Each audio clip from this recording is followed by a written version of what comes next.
Hello বন্ধুরা, কেমন আছো তোমরা সবাই? আজকে তোমাদের সাথে শেয়ার করব ঘরোয়া পদ্ধতিতে পায়েস বানানোর রেসিপি। আমি এখানে 2 প্যাকেট আমুলের দুধ ব্যবহার করছি, কাউ মিল্ক। তোমরা চাইলে যে কোনো দুধ নিতে পারো। এবার তোমরা সেটা তোমাদের পরিমাণ মতো ব্যবহার করবে।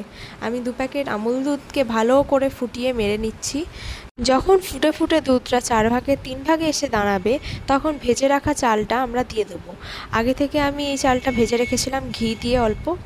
গোবিন্দভোগ চাল, এটা গোবিন্দভোগ চাল আমি 100 গ্রাম নিয়েছি। আর এটা আমি ভিজিয়ে রেখে তারপর ঘি দিয়ে হালকা সামান্য ভিজে নিয়েছিলাম।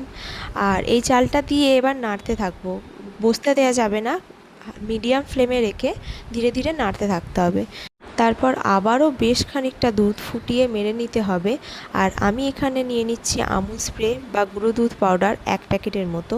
আর মাখ দিয়েছিল কিছু কাজু আর একটু সামান্য কিশমিশ, যেহেতু পায়েস কাজু কিশমিশ ছাড়া ঠিক জমে না, তাই অল্প করে কাজু কিশমিশ দিয়ে দিয়েছিলাম। দিয়ে দুধটাকে ভালো করে নাড়তে নাড়তে আমুল স্প্রে পাউডার, যেটা গরম দুধ দিয়ে গুলে রেখেছিলাম, সেটা আবার এর সাথে অ্যাড করে নিলাম। দুধটা দিয়ে ভালো করে নাড়িয়ে চাড়িয়ে মিশিয়ে নেওয়ার পর আমি দিয়ে দিয়েছিলাম বাতাসা।